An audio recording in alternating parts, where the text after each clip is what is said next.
થયો એને એક પકડાવો તો આવો છે આપી દે ચારે બાકી એક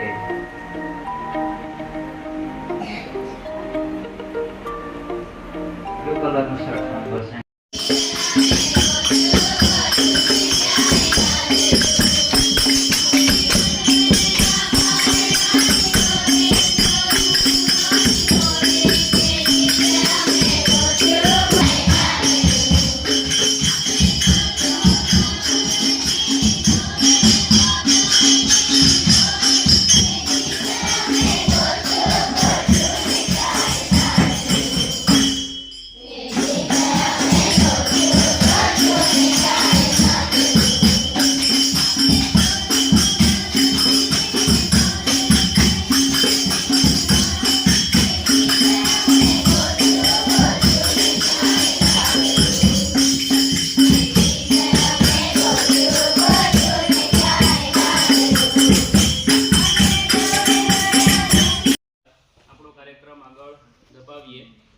तो अपनी परंपरा अनुसार અને આપણી આશ્રમ શાળાઓ છે તે ગાંધી વિચારોથી હંમેશને માટે અડીખમ ચાલી છે અને ચાલતી રહેશે.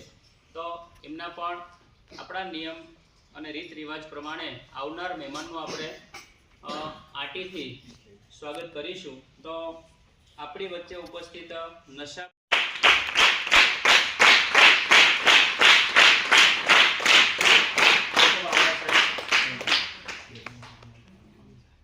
ત્યારબાદ સમસ્ત જનસેવા ચેરિટેબલ ટ્રસ્ટ અને તાલુકા પંચાયતના પ્રમુખ શ્રી ઉષાબેન ગામિતનું સ્વાગત અમારા મહામંત્રી જયમિનીબેન અને ધ્રુવીબેન આવશે અને આટી પહેરાવી અને બેનશ્રીનું સન્માન કરશે.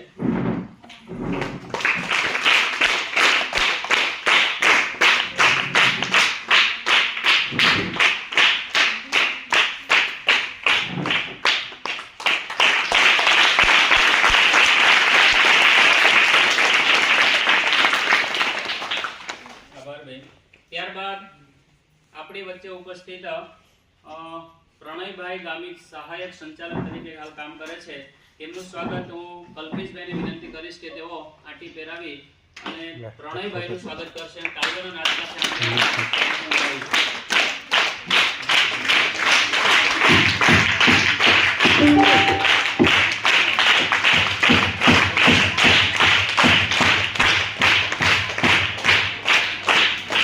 સરસ. ત્યારબાદ આશા વર્કર બેન શ્રી નવીનતાબેન નું સ્વાગત આપણા મહામંત્રી શ્રી ધ્રુવીબેન અને જયમિનીબેન ને વિનંતી કરીશ કે તેઓ આવશે અને આટી પહેરાવી બેનશ્રી નું સ્વાગત કરશે.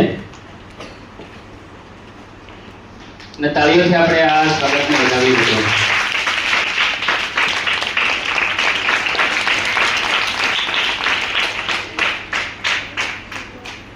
ખૂબ સરસ મજાનો આ સન્માન અને આવકાર અને સ્વાગત બાદ આપણો જે મૂળ કાર્યક્રમ છે તેના તરફ આપણે જઈએ.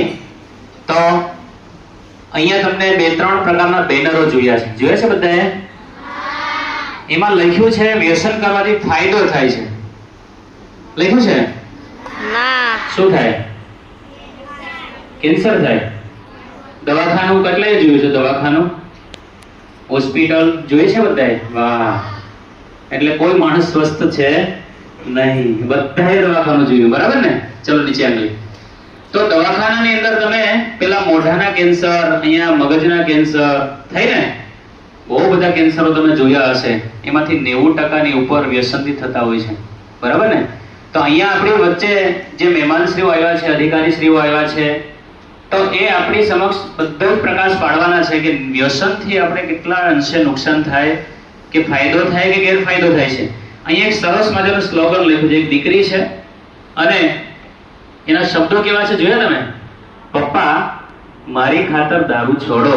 કાયદો કડક છે, કાયદો છે છતાં પણ વ્યસન થાય છે. એક દીકરી એના પપ્પાને કહે છે પપ્પા મારી ખાતર તો તમે વ્યસન છોડો.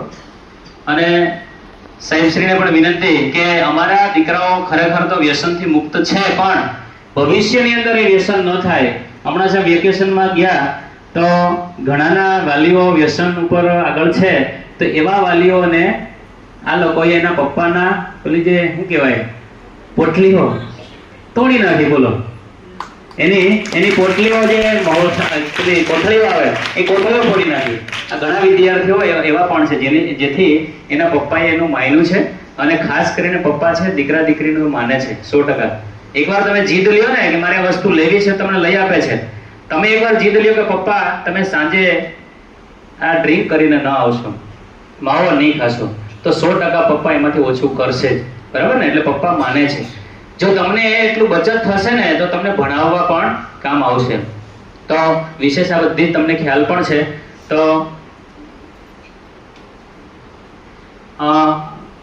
યોગેશભાઈ ગામિતને વિનોબા આશ્રમ શાળા ગળતના આચાર્ય શ્રી યોગેશભાઈને વિનંતી કરીશ કે તેઓ આ બાબતે થોડો પ્રકાશ પાડશે, અને સ્વાગત પ્રવચન માટે યોગેશભાઈને વિનંતી કરીશ. શ્રી યોગેશભાઈ. ભારત માતા કી. મજામાં છો? હું આવ્યો ત્યારે બધા મારી ગાડી પાછળ રોતા હતા કે યોગેશભાઈ ક્યાં જતા રહેલા. પણ યોગેશભાઈ એવી જગ્યાએ ગયા હતા કે એ જગ્યા એવી કે આજે આપણો કાર્યક્રમ છે એની સાથે બંધબેસતો જગ્યા પર હું જઈને આવ્યો અને મેં અનુભવ કરીને આવ્યો. એની વાત તો હું કરીશ જ, પણ સાથે સાથે આજનો કાર્યક્રમ ખરેખર સાહેબનો ખૂબ ખૂબ આભાર કે તમે અમારી શાળા પસંદ કરી, અને અમારી શાળાને તમે પસંદ કર્યા પછી તે પણ પરીક્ષાને ધ્યાનમાં રાખીને સાહેબનો આ કાર્યક્રમ 6મી તારીખે હતો. મને ફોન આવ્યો હતો બરાબર, પણ મેં કીધું સાહેબ રવિવારે રાખો તો સારું, કે જેથી કરીને અમે સોમવારે અમારા દીકરાઓ પરીક્ષા આપવાના છે. તો સાહેબે નક્કી કર્યું કે વાંધો નહીં, કે તમે રવિવારે અમે કાર્યક્રમ. તો સાહેબનો પહેલા આપણે જોરદાર તાળીથી વધાવી દઈએ. આજના કાર્યક્રમમાં ઉપસ્થિત એવા નશાબંધી અધિક્ષક શ્રી કચેરીના તાપી જિલ્લાના અધિકારી શ્રી હસમુભાઈ ચૌધરી સાહેબ, સમસ્ત જનસેવા ચેરિટેબલ ટ્રસ્ટ તરફથી ના પ્રમુખ શ્રી ઉષાબેન ગામિત સાહેબ, તેમજ તાલુકા પંચાયતના પ્રમુખ શ્રી છે, પ્રણયકુમાર ગામી સાહેબ સહાયક સંચાલક છે, નવીનતાબેન ગામિત આશા વર્કર છે. ઉપસ્થિત આપ સૌનો વિનોબા આશ્રમ શાળા વતી ફરી હું આપને આવકારું છું. હું વારંવાર કહેતો હું છું કે ઠુકદી को कर बुलंदी तना की हर तकदीर से पहले खुदा अपने बंदे से कि पूछे कि बता तेरी रजा क्या है. એક જ સપનું હતું કે અમારી આશ્રમ શાળા એ શ્રેષ્ઠ આશ્રમ શાળા બને, અમારી આશ્રમ શાળા દરેક ક્ષેત્રમાં આગળ વધે, અને અમારી આશ્રમ શાળાની નોંધ દરેક જગ્યાએ લેવાય એવા પ્રયત્નો અમારા અને અમારા શિક્ષકોના અને કર્મચારીના હતા અને લેવાય છે. અત્યારે જ હું આવતો હતો અને ફોન આવ્યો વીટીવી વાળાનો કે યોગેશભાઈ તમારી આશ્રમ શાળામાં અમે કાલે આવવાના છીએ, વીટીવી પર તમે કાલે બધા દેખાવાના છો. મેં કીધું શા માટે આવવાના? તો એમણે કીધું કે યોગેશભાઈ તમે કંઈક એક નવી બેંક ચાલુ કરી છે સ્કૂલમાં. મેં કીધું હા. એમને ખબર પડી ગઈ કે આપણી સ્કૂલની અંદર એક એવી બેંક છે કે બાળકો જાતે જ મેનેજર છે, બાળકો જાતે જ એનું સંચાલન કરે છે અને બચત કરી રહ્યા છે. લગભગ મેડમ અમારે ત્યાં આ બાળકોએ ભેગા કરીને 15,000 થી 16,000 રૂપિયા જમા છે અમારા. અને આ બેંક શરૂ કરવાનો ઉદ્દેશ અમારો એટલો હતો કે બાળકમાં નીતિમત્તા અને નિષ્ઠા આવે, પ્રમાણિકતા આવે. કારણ કે ઘણીવાર અમે જોયું હતું કે ચોરીના બનાવો, નાના બનાવો બનતા હતા. બાળકો ચોરી લે, એ 2-3% જ બાળકો એવા, પણ બાકીના બાળકોને 500 રૂપિયા મળે ને કેમ્પસમાં, તો સાંજની પ્રાર્થનામાં અમારે જમા કરાવી દે એવા બાળકો પણ. તો આ પ્રમાણિકતાના પાઠ શીખવા માટે એક નાની અમથી અમે આ બેંક શરૂ કરી, અને બાળકો બચત કરે છે. ખર્ચ બહુ ઓછો, 2 રૂપિયા, 5 રૂપિયા, 10 રૂપિયા એવા જ ઉપાડે, વધારે ઉપાડતા નથી. એને જરૂર છે કે ભાઈ દાણા ચણા શનિ રવિ અહીંયા મળે છે તો દાણા ચણા લે છે. શનિ રવિ એને કંઈક ઉપયોગી સાબુ કે કોપરેલ જોઈતું હોય તો એના માટે ઉપાડે, પણ બીજા ખર્ચ માટે એ લોકોએ પડીકા છોડી દીધા. બેન પડીકા ખાતા નથી. તો ધીમે ધીમે લોકોમાં આવી અવેરનેસ આવે એના માટે અમે થોડાક પગલાં ભરીએ છીએ અને બાળક એ તરફ જાય છે. બીજું કે આ બાળક આજે નહીં તો કાલે પણ કંઈક સારું શીખીને જવાના. અત્યારે જ અમે ભરતભાઈ ઉદાહરણ આપ્યું કે વેકેશનની અંદર અમે સૂચના આપેલી કે ભાઈ તમારા મમ્મી પપ્પા કેટલા જણ દારૂ પી છે, કેટલા જણ મારાજૂરી કરે છે. તો લગભગ 40-50 બાળકો હાથ ઊંચો કર્યો કે મારતા મમ્મી પપ્પા દારૂ પી છે, રાતના ધમાલ કરે છે. એટલે અમે સાંજના સૂચના આપી કે જો તમારા મમ્મી પપ્પા તમને આવું કરતા દેખાય તેમને સમજાવજો, પ્રેમથી સમજાવજો. ન માને તો તમે એ પોટલી લાવે કે બોટલ લાવે તો તોડી નાખવાની ને ભાગવાનું. એટલે બધા આજે 50 જણા હતા એ તૈયાર થયા કે નહીં અમે આવું કરીશું. પણ વાલી સંમેલનને દિવસે મેં વાલીને પણ કીધું, એટલે મગજમાં વાલીને પણ હતું કે કદાચ બાળક આવું કરશે. પણ વાલીને સમજાવ્યા પછી એવા બાળકો ઘરે ગયા અને ઘરે 30 થી 35 બાળકો એના વાલીને સમજાવીને આવ્યા કે નથી પીતા. આવા બાળકો ભવિષ્યની અંદર કંઈક ને કંઈક કરવા જઈ રહ્યા છે. ત્યારે વિનોબા આશ્રમ શાળા ખરેખર એક નૈતિકતાનો પાઠ અને સારા કેળવણીનો પાઠ ભણાવી રહી છે. હું હવે થોડીક વાત હું ફરી આવ્યો તેની વાત કરીશ. યોગેશભાઈ કંઈક ફરવા ગયા હતા કે જાણવા ગયા હતા? ફરવા ગયા હતા, જાણવા ગયા હતા. હે ને? તો વર્ધા, મહારાષ્ટ્રની અંદર જે વર્ધા આવ્યું તો ત્યાં ગાંધીજી 1930 ની અંદર ગાંધીજી સાબરમતી આશ્રમ છોડીને ક્યાં ગયા? વર્ધા. ત્યારે ગાંધી સાબરમતી આશ્રમ જ્યારે એમને છોડ્યું ને ત્યારે નક્કી કર્યું હતું કે હું જ્યાં સુધી દેશને આઝાદી ન મળે ત્યાં સુધી સાબરમતી આશ્રમમાં હું પગ મૂકીશ નહીં.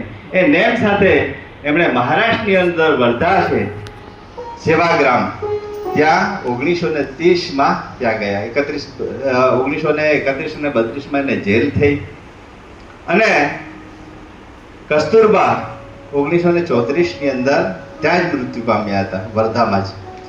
પણ જે નવી શિક્ષણ નીતિની શરૂઆત જે થઈ 1936-37 ની અંદર ઝાકીર હુસેન સમિતિ દ્વારા ત્યાં નવી શિક્ષણ નીતિની એમની શરૂઆત થઈ હતી અને નક્કી કરવામાં આવ્યું હતું કે આઝાદી પછી આપણા દેશમાં કેવી શિક્ષણ નીતિ હોવી જોઈએ, કેવું શિક્ષણ હોવું જોઈએ.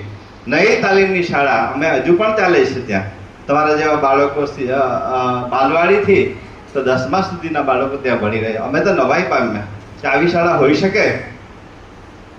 બાળક જાતે જ બધું કરે છે.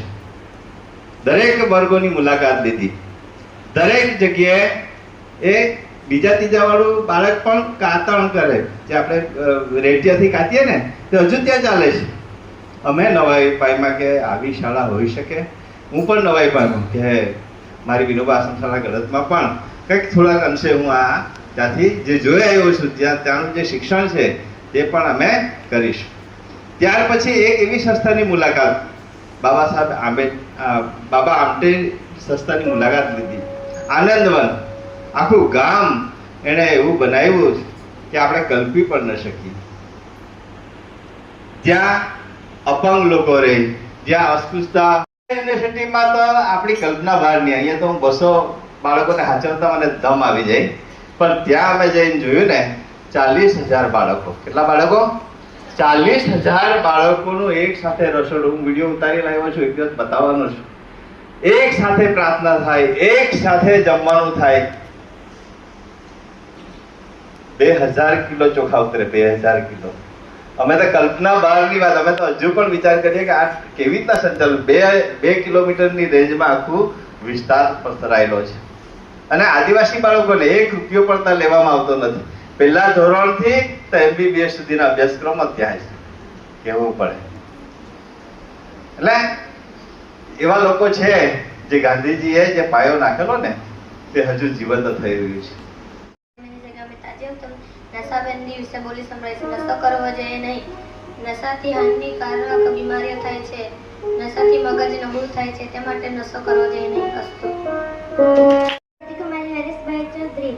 મારો વિષય નશામુક્ત. નશો જિંદગી માટે સારી બાબત નથી, એટલે નશો કરવો જોઈએ નહીં. નશાથી આપણને કેન્સર અને જેવા રોગો થઈ શકે છે, એટલે નશો કરવો જોઈએ નહીં. અસ્તુ. મારો વિષય છે નશાબંધી. આપણા સમાજમાં બાળકો, યુવાઓ અને વૃદ્ધો બધા નશા કરે છે. બાળકો સિગારેટ, ગુટખો, નાવો ખાય છે. તેથી એ લોકોને ભણવામાં મન લાગતું નથી અને હરકત ભણાતું નથી. પછી થોડાક યુવાન થઈ જાય પછી એ લોકોને દારૂ આવું પીવાનો શોખ થઈ જાય છે. પછી એ લોકો કોલેજને આવવામાં મન લાગતું નથી. એ લોકો પછી ફેલ થઈ જાય છે. પછી વૃદ્ધ થઈ જાય પછી એ લોકો માવા બપોરને આવા ખાય છે જે એ લોકોની જિંદગી બગડી જાય છે. જયંતિભાઈ ગામિત. હું આજે તમને વ્યસન મુક્ત કહીશ. આપણે જોઈએ છે કે ગામડાના લોકો દારૂ કે સિગરેટ પીતા જોવા મળે છે અને જ્યાં દેખો ત્યાં માવો કે ગુટકા કે પાન એવા જોવા મળે છે. આપણે કહીએ છીએ કે આ કેન્સર માટે કેન્સર આપણને ચડે છે પણ આપણે કોઈ માનતા નહીં. એટલે આપણે ગુટકા કે માવો કે સિગરેટ પીતા છે એ બોક્સ પર માવો કે કેન્સર જેવું જ જોવા મળે છે. बराबर ने तंबाकू से कैंसर होता है ने छतांय આપણે કેન્સર ખાઈ જાય કે નહીં? હા, તો આ પણ બહુ જરૂરી છે. એની વાત આવી જતી. બીજા કોઈ બોલવાના છે? હા, પોતાની વ્યસન વિશે વાતો કરવાના હોય કે ઘરે પણ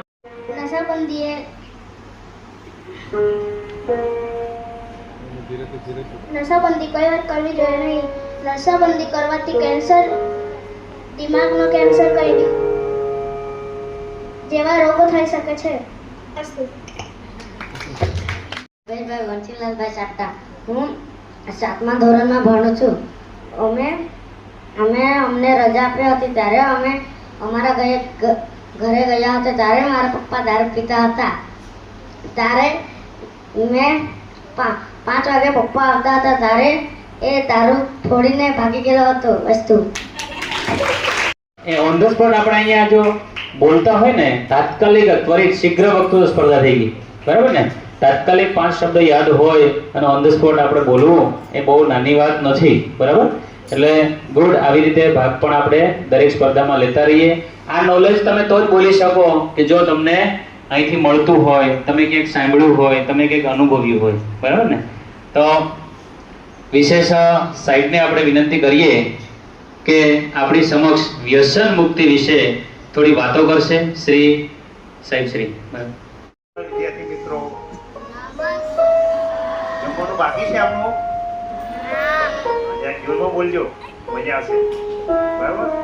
હવે અમે છે ને આપણે નશાબંધી અને આબકારી ગુજરાત રાજ્યના આદેશ અનુસાર તાપી જિલ્લા અધિક્ષક કચેરી તરફથી હસમુખભાઈ બોલું છું. હવે અમારી સાથે ટીમમાં આપણા સમાજ ટ્રસ્ટ તરફથી મેડમ શ્રી તેમજ અન્ય બીજા મેડમ છે, પ્રણય કુમાર છે, 4-5 જણનો સ્ટાફ છે.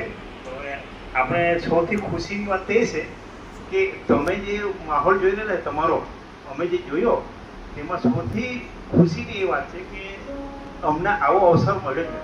તમે નસીબવાન ભાગ્યશાળી છો. કેમ કે પ્રિન્સિપલ સાહેબ પ્લસ સર્વે સ્ટાફ તમને જે ગાઈડ કરી રહેલા છે, તમને જે દ્રોણી આપી રહેલા છે એ જીવનમાં અમને નથી મળ્યું. એટલે સૌથી પહેલાં તો સ્ટાફ વતી તમારે નસીબ છે, આ ભાગ્યશાળી કહેવાય આ મળ્યું આવી માહોલ. એ વાતમાં બહુ ખુશી થઈ છે. એના માટે થઈને એક તાળી પાડો.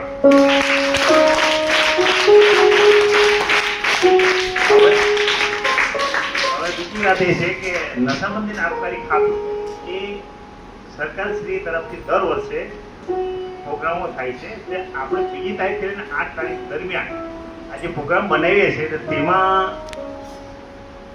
આ નશો વિશે બોલવા માટે થઈને તમે છોકરાઓ જે ઊભા થયા સ્વેચ્છાએ જે આ રીતે જે નૈતિક હિંમત જે તમને મળી છે, આવા વાતાવરણ, આવો માહોલ, આવો શિક્ષકગણ સ્ટાફ ને આવું પ્રકૃતિનું જેમ વાતાવરણ મળ્યું છે એ વસ્તુ થઈને આ છોકરાઓ માટે ખૂબ ખૂબ આભાર. કેમ કે આ નૈતિક હિંમત રાખીને બોલવું મેં ખુદ બોલી નથી શકતો જેવું બોલવું જોઈએ તેવું. છતાં પણ આ છોકરાઓને જે આ રીતે બોલવાની તક મળે છે ને, તે આવનાર સમયમાં તમે એક ઇતિહાસ રચી શકો એના માટે આ મંચ બહુ મોટી બાબત કહેવાય. હવે સાહેબ તમને જે ગાઈડ કરી રહેલા છે એ પ્રમાણે તમે દરેક છોકરાએ આ નૈતિક કિંમત પહેલાં જોઈ છે. પછી તમારા જીવનમાં આ નશા વિશેનું જે સમજવાનું છે, આ ટૂંકમાં વધારે ટાઈમ નહીં લે, ટૂંકમાં બોલીશું કે નશો કયા કયા પ્રકારનો હોય. હલો, નશો કયા કયા પ્રકારનો હોય?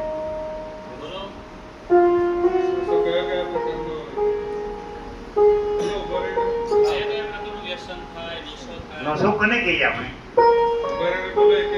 નશો કોને કહીએ?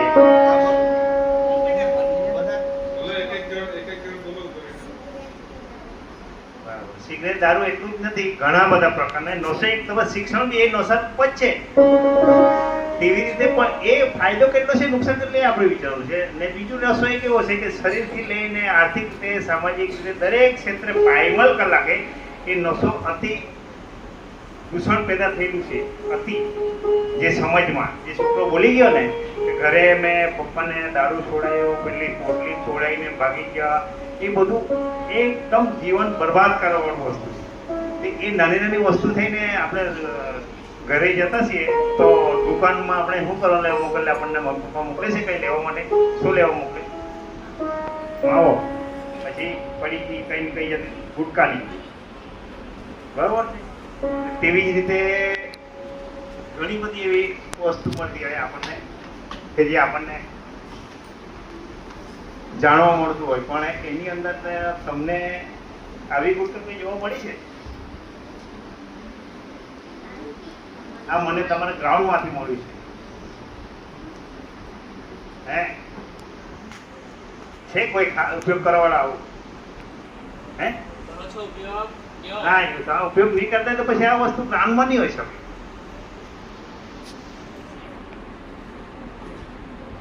છે કોઈ?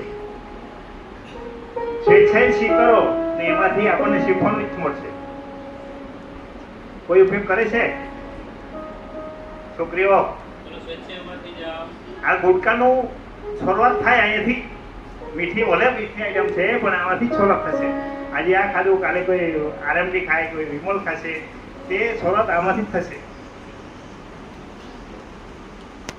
હવે મક્કમ રાખવાનું છે, આજેથી સંકલ્પ લેવાનું છે આપણે કે વ્યસનથી દૂર રહેવા માટે. આપણે એ પોતે તો ખરા, પણ ઘરે જાય કામના આપણા મિત્ર, મા બાપ, કાકા કાકી દરેક માટે આ વસ્તુ લઈને જવાનું છે, આપણે મગજમાં બેસાડવાનું છે. બરાબર? હવે નશાબંધી એટલે 2 ઓક્ટોબરથી લઈ 8 ઓક્ટોબર દરમિયાન જે આપણે કોના માટે ઉજવણી કરીએ છીએ? સાહેબ આપણને કહી છે કે બહુ સરસ કહી છે કે ગાંધીજીના જે વિચારો છે ને આપણે ઉજવણી કરી રહ્યા છે, તે ગાંધીજીના નામ પર કરી રહ્યા છે. 2 ઓક્ટોબરથી 8 ઓક્ટોબર દરમિયાન જે પ્રોગ્રામ થાય છે તે આ જ માટે છે કે આ નાનપણથી જ આપણે શીખવાનું, સમજવાનું છે. બરાબર? હમણાંથી આપણે આ વસ્તુનું મગજ પર ઘર નહીં કરીશું ને ત્યાં સુધી કંઈ નહીં થાય. મનોબળ મજબૂત, મક્કમતા હોવી જોઈએ આપણે વિચારોમાં. તે જ વસ્તુ આપણે અહીંયા કરવાની છે ને એના માટે આજે સંકલ્પ લેવાનો છે. સાહેબ તો બહુ બધું સારું એવું બહુ સરસ તમને ગાઈડ કરતા એને કરશે જ. ભવિષ્ય તમારે એવું ઉજળું પણ છે. મને સમજાઈ ચૂક્યું છે કે જે વસ્તુ અમને તક નથી મળી તે તમને મળેલી છે. મારે વધારે ટાઈમ નથી પકડવો, પણ 2 ઓક્ટોબર આપણે ઉજવણી કેમ કરીએ કે ગાંધીજીને જ કેમ કરીએ? ગાંધીજી વિશે જ આપણે કેમ રાખીએ કે આઝાદી માટે ગાંધીજીએ સખત પરિશ્રમ કર્યા. બહુ બધા લોકોએ ભોગ આપ્યો છે, પણ મહાન કામ ગાંધીજીએ મન મક્કમ રાખીને કામ કરતા. એના માટે રાષ્ટ્રપિતા તરીકે આપણે ઓળખી રહેલા છે. બરાબર? હવે વધારે હું ટાઈમ નહીં લેતા. આપણી વચ્ચે પ્રમુખશ્રી એવા ઉષાબેન આપણી વચ્ચે છે કે આપણને બહુ સરસ એવું બીજું ગાઈડ 2 શબ્દો કહે છે. વસ્તુ ભલે આજના આપણા નશાબંધી સપ્તાહ કાર્યક્રમમાં ઉપસ્થિત અમારા નશાબંધીમાંથી ઉપસ્થિત એવા જમાદાર શ્રી હસમુખભાઈ સાહેબ, આ શાળાના આચાર્યશ્રી, શાળાનો સ્ટાફગણ તથા મારી સાથે સહાયકમાં ઉપસ્થિત પ્રણયભાઈ અને નવીનતાબેન, ઉપસ્થિત મારા વાલા ભૂલકાઓ, આજે નશા વિશે તમને ઘણું જાણવા મળ્યું અને તમે અમને જણાવ્યું કે નશાથી શું શું નુકસાન થાય છે. નશો એક એવી વસ્તુ છે આપણા કુટુંબને, આપણું વ્યક્તિગત જીવનને પણ બરબાદ કરી નાખે છે. વ્યક્તિગત જીવન એટલે આપણું જીવન. અને કહેવાય છે કે કુમળો છોડ જેમ વાળે તેમ વળે. તો તમે હજુ કુમળી વયના છો તો તમને અમે સમજાવી શકીએ અને તમે ભવિષ્યના નાગરિક છો. આ દેશના ભવિષ્યના નાગરિક તમે છો. તો આપણે આ નશામાંથી મુક્ત રહીને, સાહેબે સરસ વાત કરી ગાંધીજી વિશે. ગાંધીજી બાપુ એવા મહાન વીર થઈ ગયા કે આપણા દેશને આઝાદી આપી. આપણા દેશને આઝાદી આપી અને એની સાથે જ એમણે આ નશાનો સખત વિરોધ કર્યો. એથી લઈને આજ સુધી ગુજરાતમાં દારૂબંધી છે, છતાં પણ આપણા ગુજરાતમાં દારૂનું વ્યસન વધારે છે. આ દારૂનું વ્યસન આપણા જીવનને બરબાદ કરે, આપણા કુટુંબને બરબાદ કરે, આપણા ગામને બરબાદ કરે અને આખો સમાજ બરબાદ કરે છે. આજથી સંકલ્પ કરું છું કે એક તંદુરસ્ત, શક્તિશાળી, પ્રગતિશીલ અને આદર્શ રાષ્ટ્રના નિર્માણ માટે તમામ પ્રકારના નશીલા પદાર્થોથી અલિપ્ત રહી હું પોતે વ્યસન કરીશ નહીં અને કોઈને વ્યસન કરાવીશ પણ નહીં. જય હિન્દ. ભારત માતા કી, ભારત માતા કી, મહાત્મા ગાંધીજી કી. ઓકે.